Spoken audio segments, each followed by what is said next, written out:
The film begins in a small California town, a peaceful gold mining camp.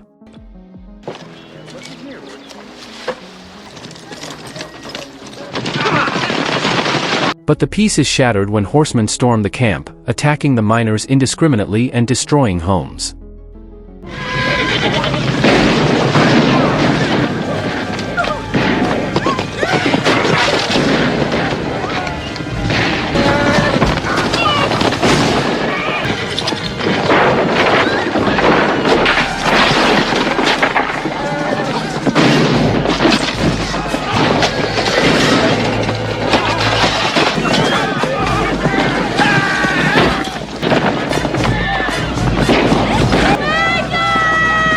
In the midst of the chaos, a young girl named Megan loses her dog, Lindsay, to gunfire from the attackers. After the horsemen leave, the survivors survey the destruction they left behind.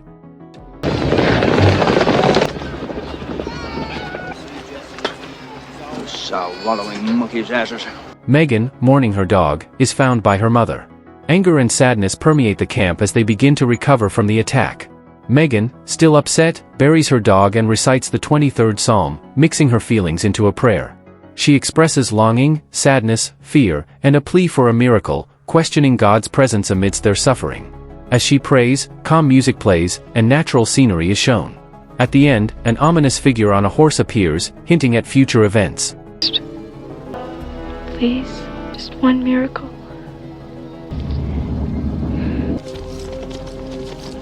Meanwhile, Mr. Barrett leaves the camp for town, ignoring warnings about the danger based on his past experiences, showing his determination or perhaps desperation. Quitting, Mr. Barrett? Not quitting, Eddie. Just going into town. Ain't that kind of dumb after what happened last time?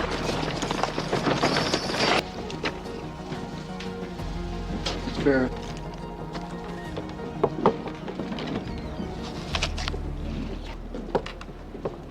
Hull Barrett arrives in La Hood, catching the town's attention. He visits the Blankenship mining supply store for supplies, despite the recent trouble his camp faced. Mr. Blankenship calls Hull reckless for coming so soon after the incident and warns him about needing payment in gold for any supplies, noting Hull's last payment was 8 months ago. Hull argues they have no choice due to the damage to their camp and insists they'll find gold again. Mr. Blankenship reluctantly allows Hull to take supplies on the promise of future payment, making it clear his support isn't out of loyalty but because he's one of the few not controlled by La Hood. Hull leaves, promising to repay with interest once they strike gold. After Hull Barrett leaves the store, he is confronted by men who mock him for not greeting them earlier and for coming into town against their warnings.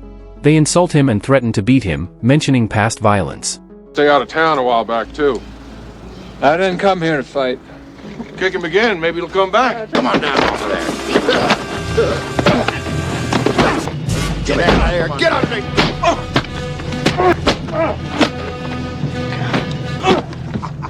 me. As they start to steal his supplies and physically attack him, the mysterious man on the white horse intervenes. Canvas, burlap, and wood.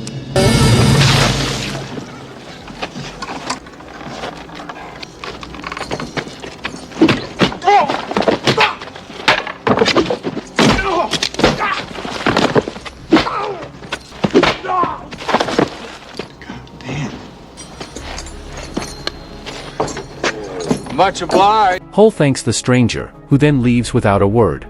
The defeated men are left in pain as Hull and the stranger head towards Carbon Canyon, observed by the concerned Blankenships. Hull Barrett meets the stranger who helped him and offers him a place to stay, saying it would be a pleasure, not a burden. The stranger agrees to follow Hull back to his camp in Carbon Canyon. On their way, they encounter Ulrich, another miner who decides to leave the camp due to the ongoing conflicts and inability to fight back. He suggests Hull should also leave if he's wise. Despite Ulrich's departure and advice, Hull and the stranger proceed into the camp. In their cabin, while Megan's mother cooks, Megan reads aloud from Revelation in the Bible, describing ominous signs and figures, including a rider on a black horse bringing famine and a pale horse whose rider is death, signifying apocalypse. As she reads, her mother and she notice Hull and the mysterious stranger arriving. The pale horse, and his name that sat on, and hell followed with him. The scene shifts to the stranger cleaning up, revealing scars on his back that suggest a violent past. Hull informs him that dinner will soon be ready, hinting at a sense of normalcy amidst the foreboding atmosphere created by Megan's reading. Hull tells about the stranger fighting McGill and his men, leading Sarah, Megan's mother, to criticize the stranger as being no different from the violent men working for LaHood. Hull argues that the stranger's courage is exactly what they need against LaHood's men. Sounds no different than McGill or Tyson or any of LaHood's ruffians. Now tell her this is nonsense, this business about fight. At least he wasn't afraid of him. Then get rid of him. I will. I promise I'll get Today. Good evening.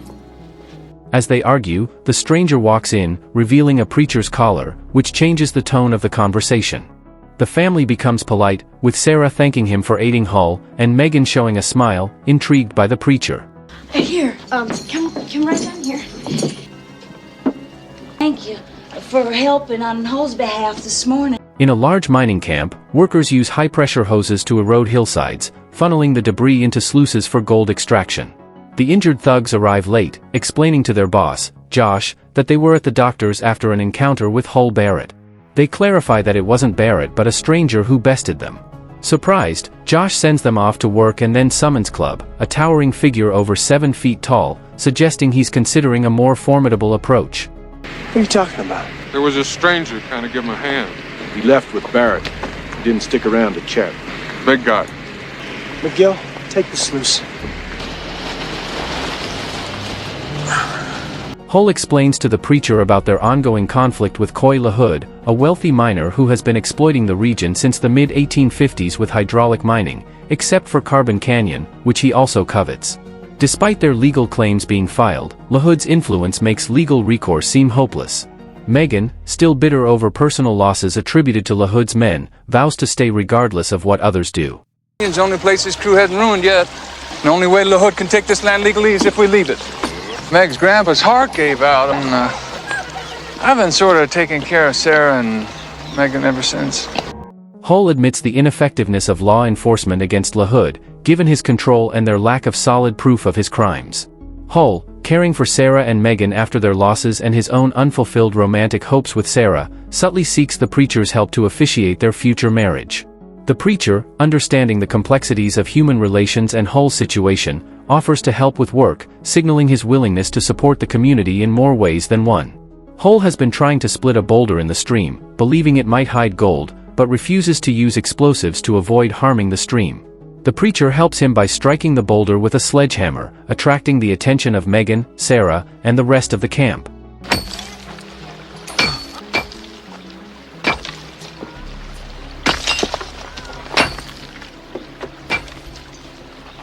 As they work, Josh and Club, from LaHood's camp, arrive.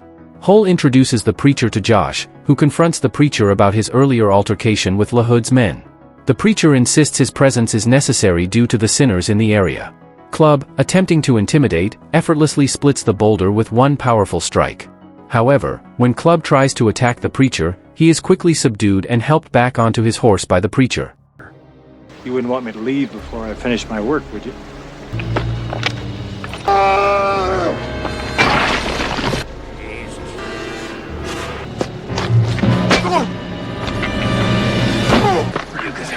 Moving in a little ice, and that'll take care of it. Thanks for stopping by, son. After they leave, the preacher and the others continue to break down the boulder, working together. A train from Sacramento arrives with Coy LaHood, who meets with his son Josh and McGill. They update him on their operations, and Coy inquires about Carbon Canyon. Learning of a preacher uniting the miners, Coy is frustrated, recognizing the potential for the preacher to inspire faith and resistance among the miners. He initially wants the preacher brought to him but then decides against it to avoid creating a martyr. Coy also mentions the challenges from Sacramento, including political opposition to hydraulic mining, stressing the urgency of taking control of Carbon Canyon and dealing with the preacher personally. Megan is curious if her grandparents approved of her mother's marriage, learning they were surprised and unhappy not because of her mother's age but because of who she married. Megan wonders if her mother would be happy marrying Hull, to which Sarah responds ambiguously, appreciating Hull's kindness. Megan also ponders whether preachers can marry, and Sarah, affirming this, compliments Megan's beauty. While working in the stream, Hull discovers a large gold nugget, sparking excitement among everyone except Spider, who is displeased. Hull's find, under the boulder, validates his efforts and calls for a celebration. Despite Sarah's reservations, the group decides to visit town, hoping it will also help settle Hull's debts. In town, While Hull speaks with Mr. Blankenship, Josh approaches the wagon and informs Sarah, Megan, and the preacher that his father wishes to see the preacher. Despite Sarah's suspicion of deceit, the preacher accompanies Josh. Inside, Coy LaHood meets the preacher, offering hospitality while expressing his surprise at the preacher's robust appearance, contrary to his expectations of a frail clergyman. LaHood attempts to bribe the preacher with offers of preaching opportunities and a new church in town, aiming to persuade him to leave Carbon Canyon. The preacher, recognizing LaHood's intentions, refuses, emphasizing the incompatibility of serving both God and wealth. LaHood then threatens to use a writ granting him mineral rights to Carbon Canyon and gives the preacher 24 hours to convince the miners to leave, hinting at violence through the involvement of Marshal Stockburn if they do not comply. The preacher negotiates with LaHood, initially offered $100 per claim. He successfully raises the offer to $1,000 per claim to avoid conflict, though LaHood insists on their departure within 24 hours. And it tells me I've got mineral rights to that whole damn canyon. You and your friends got 24 hours to pack up and leave. You're a troublemaker, stranger. I paid off both kinds of full, Sarah. After settling his debts, Hull returns to the wagon just as the preacher exits LaHood's place, hinting at a conversation with LaHood over drinks. Later, at a campfire meeting in Carbon Canyon, the miners debate LaHood's $1,000 offer per claim. Spider is skeptical, suspecting the land's worth far more. The preacher advises them to consider their decision carefully, warning of potential violence from Marshal Stockburn and his deadly deputies if they refuse LaHood's offer. Despite the risks, Hull appeals to the miners' sense of home and dignity, reminding them of their deep connections to the land and their shared struggles. He questions the value of dignity if they capitulate now. Moved by Hull's words, the miners unanimously decide against taking LaHood's money, choosing to stay and fight for their land and principles. After the campfire meeting, Megan shows the preacher her dog's burial site, expressing that she prayed for a miracle, which she believes came in his form. When Megan confesses her love and inquires about the possibility of marriage and intimacy, the preacher gently explains that while love and intimacy are natural, she will find someone right for her in the future. He suggests her mother might be worried, leading Megan to mistakenly believe the preacher has feelings for her mother, Sarah. Upset by this misunderstanding, Megan angrily lashes out and leaves. After the raid, I think I love you. You wouldn't want to spend your future on a man like me. If I was your mama, I'd be worried about where you are. Someday a young man's gonna come along. The right man. It's my mama you love, isn't it? Isn't fair. Megan. The way you look at her, and the way she looks at you. I hope you die and I hope you go to hell.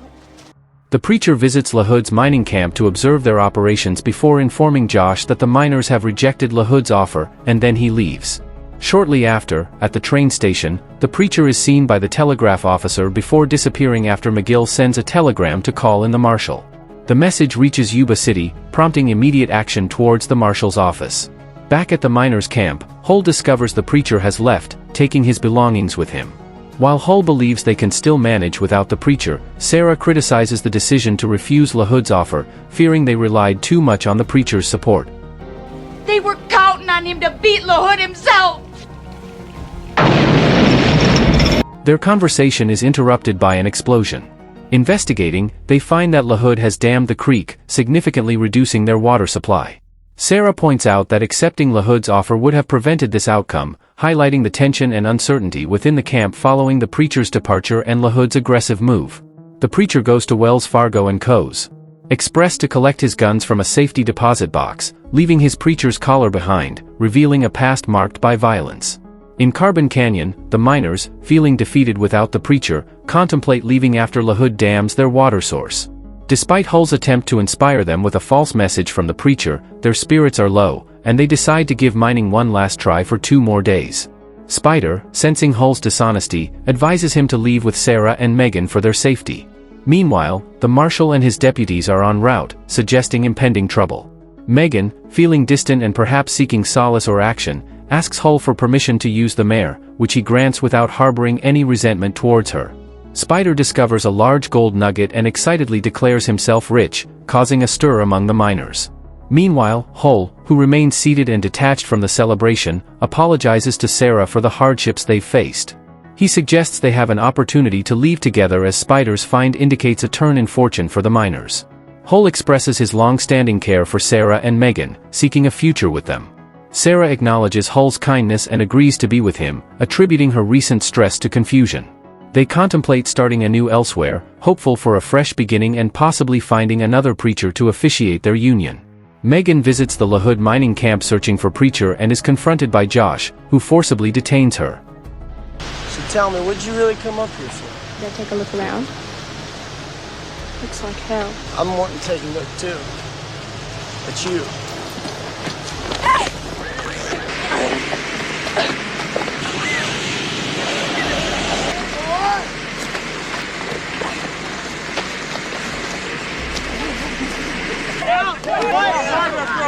Come on, son!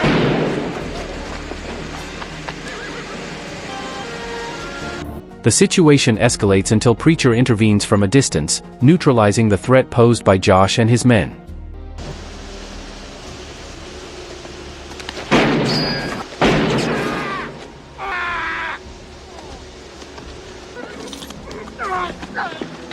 He then rescues Megan, and together, they leave the camp safely. In the town, a drunken Spider Conway confronts LaHood, demanding a showdown. Inside, LaHood orders Stockburn, a marshal with 6 deputies, to eliminate the Preacher and the miners, mentioning the Preacher's distinctive, intimidating eyes. Outside, Stockburn and his deputies confront Spider, forcing him to dance by shooting at his feet, and then fatally shoot him when he draws his gun. LaHood observes the execution from a distance. You're Stockburn. I have no grief with you. It's Clay I want to talk to. Gentlemen, say hello to Mr. Conway.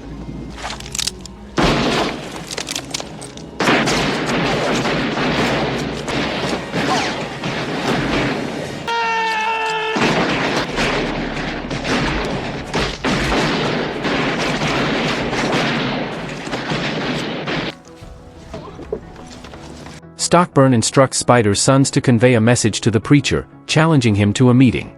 Meanwhile, the Preacher returns to Carbon Canyon with Megan, to the surprise of the miners, including Ev Gossage, who had been updating the Preacher on the situation, including Megan's previous disappearance. Preacher reassures Sarah and Megan, who has just been rescued from a dangerous situation at LaHood's camp. He then learns from the community that Spider Conway was killed by Marshal Stockburn and his deputies, who have challenged Preacher to a confrontation. In private, Sarah and Preacher discuss Megan's rescue and the upcoming duel with Stockburn. Sarah pleads with Preacher not to face Stockburn, reflecting on her past losses and deciding her future lies with Hull, a stable presence. They share a moment of closeness before Preacher turns to face his past, leaving his true identity ambiguous. Preacher and Hull sabotage the LaHood mining operation before Preacher heads into town alone, leaving Hull to look after Sarah and Megan. The vote you took the other night showed courage. Only by standing together you're going to be able to beat the LaHoods of the world. Spider made a mistake. He went into town alone. That first day when Hull told me, I knew you were a gunfighter. I'm gonna marry Hull.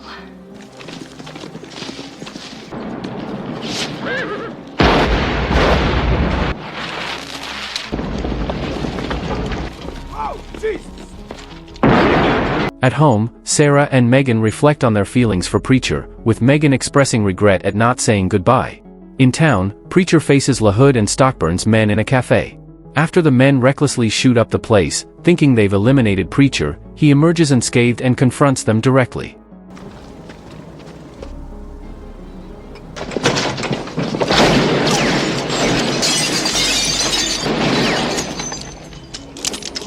It appears you won't have to bother with the Preacher. True.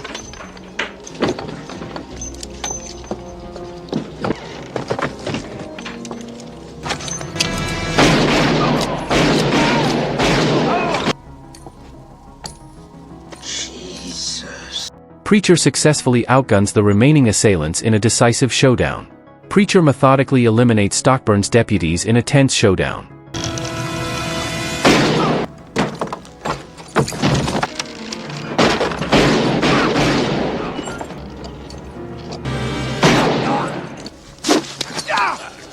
After using strategy and stealth to dispatch each deputy, Preacher confronts Stockburn directly, ending the marshal's life in a decisive duel. Meanwhile, Hull takes care of LaHood, ensuring no further threats from that quarter.